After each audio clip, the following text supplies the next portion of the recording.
días. Estamos a lunes, empezando nuestra semana 11 con el tema del Espíritu Santo. En este caso, la llenura o plenitud del Espíritu Santo. Y la pregunta que nos ha desafiado o que nos va a desafiar esta semana es: ¿por qué necesito estar lleno del Espíritu Santo? Abraham nos presentó ayer este tema bajo el título Rebosando del Espíritu. Un precioso y claro mensaje. Va a ser difícil agregar más claridad a lo que él ya nos compartió ayer por la gracia de Dios. Alabamos al Señor por el tema que nos ha presentado. Pero aún así vamos a dedicar este lunes y martes a pensar en ello. Todos los cristianos deben ser llenados con el Espíritu, todos. Una vida no llena del Espíritu es menos de lo que Dios ha proyectado para cada creyente. ¿Qué quiere decir la Biblia cuando habla de la plenitud o llenura del Espíritu Santo? Vamos a definir lo que entendemos por plenitud. Ser llenado del Espíritu es ser controlado o dominado por la presencia y el poder del Espíritu. En Efesios 5:18, Pablo dice: no os embriaguéis con vino, en lo cual hay disolución, antes bien sed llenos del Espíritu. Señala un contraste entre dos situaciones. La persona llena de alcohol, ¿qué es lo que pasa con ella? Está controlada o dominada por el alcohol. Su presencia y su poder han superado las normales acciones y capacidades de la persona, como ayer explicaba Abraham. Resulta interesante notar el hecho de que muchas veces hablamos de que alguien está bajo la influencia del alcohol. Es algo semejante a ser llenados con el Espíritu, es decir, vivir, estar bajo la influencia del Espíritu. En lugar de hacer las cosas contando solamente con nuestras propias fuerzas y capacidades, el Espíritu Santo nos fortalece. En vez de hacer solamente las cosas que deseamos hacer, el Espíritu Santo nos dirige. Y esto es muy interesante. En lugar de hacer las cosas en nuestras fuerzas, recibimos la fortaleza del Espíritu Santo.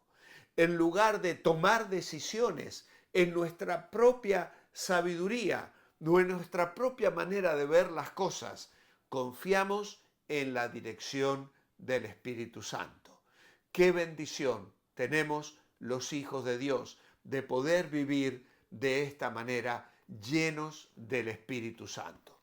Desgraciadamente, millones de hijos de Dios no disfrutan de esa ilimitada riqueza espiritual que se halla a su disposición, simplemente porque no están llenos con el Espíritu Santo.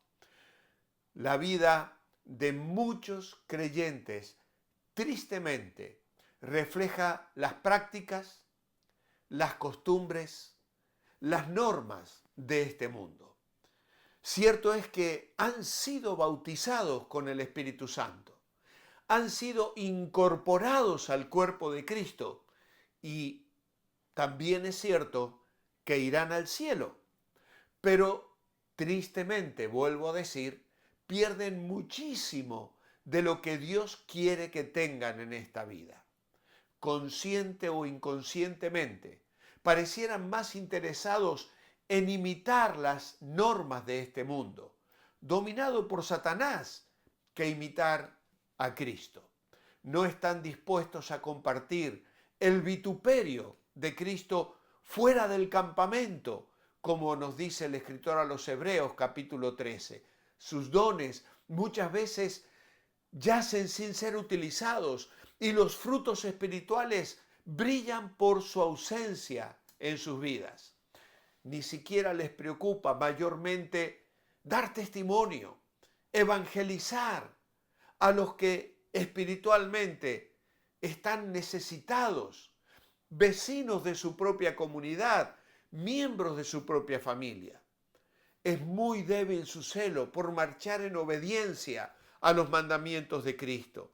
Su vida devocional es irregular y fluctuante cuando no está totalmente descuidada y esperan con más agrado leer los periódicos del día que la palabra de Dios. Si de alguna manera oran, es más bien un deber desganado y una tarea tediosa en lugar de un gozo exquisito que disfrutan. Al igual que lo de en Sodoma, el pecado para esas personas ha perdido algo de su pecaminosidad. Su sensibilidad al pecado se ve entumecida y el filo de su conciencia embotado. Los pecados conocidos se mantienen sin ser confesados. Y entonces vivimos entristeciendo, apagando, frustrando al Espíritu Santo en su tarea de fomentar, como veremos más adelante en las próximas semanas, el fruto del Espíritu que debe sobreabundar en nuestra vida. Efesios 5:18 nos ordena a que seamos llenos. Pero ¿cómo obedecer esa orden? ¿Cómo se hace realidad en la vida de cada uno de nosotros la presencia y el poder del Espíritu? Y ese es el meollo de la cuestión. Abraham ayer nos dijo que si rebosamos del Espíritu Santo, rebosaremos sabiduría, versículo 17, rebosaremos del Espíritu, versículo 18, rebosaremos alabanza, versículo 19, rebosaremos gratitud, versículo 20, y finalmente rebosaremos amor en sumisión, versículos 21 en adelante. Es un bosquejo precioso, claro y muy útil. Es interesante señalar que la Biblia en ninguna parte nos da una clara y concisa fórmula para ser llenados con el Espíritu. Sin embargo, dice muchísimo sobre el tema y cuando miramos al Nuevo Testamento, su contexto, poca duda nos queda sobre lo que se entiende por una vida llena del Espíritu o sobre la manera o forma en que esa vida llena del Espíritu se hace realidad en nuestras vidas. Creemos que las enseñanzas del Nuevo Testamento sobre cómo ser llenados con el Espíritu se resumen en 3 términos: entendimiento, sumisión y caminar por fe.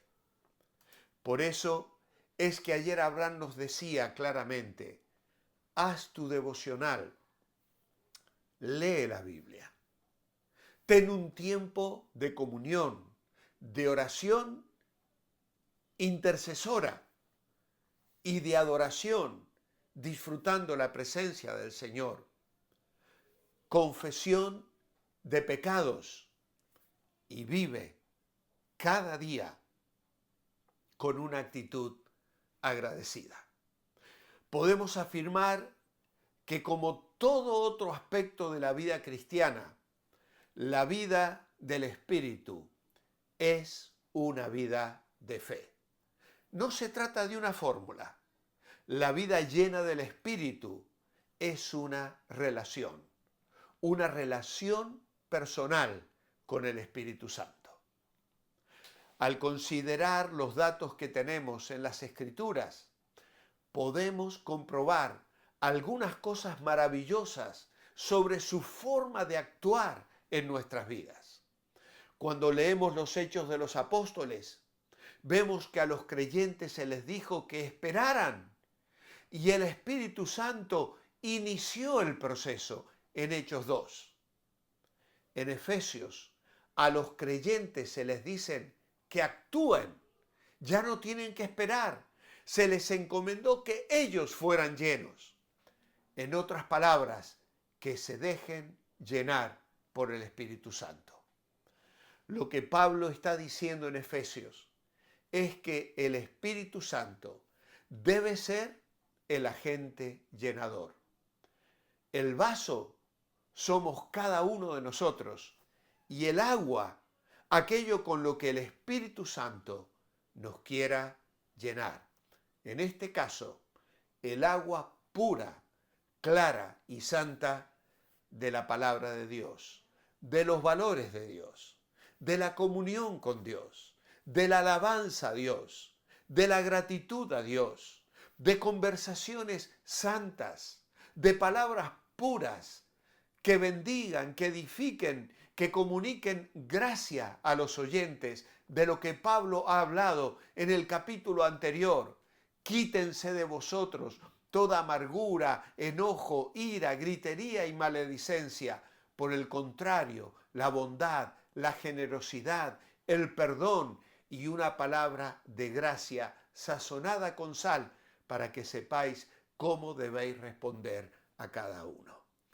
Estas son las directrices que harán de nosotros personas llenas del Espíritu, que comuniquemos vida y bendición a aquellos que nos observan y que ven en nosotros algo diferente, que no es nada más ni nada menos que la presencia del Espíritu llenando cada rincón de nuestra mente, de nuestra vida, de nuestro corazón, de nuestras emociones, de nuestras palabras, para gloria de Dios. Amado Padre, gracias te damos porque has traído tu Espíritu a nuestra vida y queremos rebosar de él. Queremos, Señor, que como David podía decir, mi copa está rebosando, nosotros también hoy podamos rebosar la llenura del Espíritu, bendecir a nuestros semejantes, glorificar tu nombre y gozarnos en una íntima y dulce comunión contigo. Gracias, Señor, por este tema que nos bendice y nos desafía hoy. Oramos con gratitud y adoración en el nombre del Señor Jesucristo. Amén. Gracias por vuestra atención. Manteneos bendecibles, llenos del Espíritu Santo. Y Dios mediante, mañana, martes, nos reencontramos para seguir meditando este apasionante tema. Muy buenos días.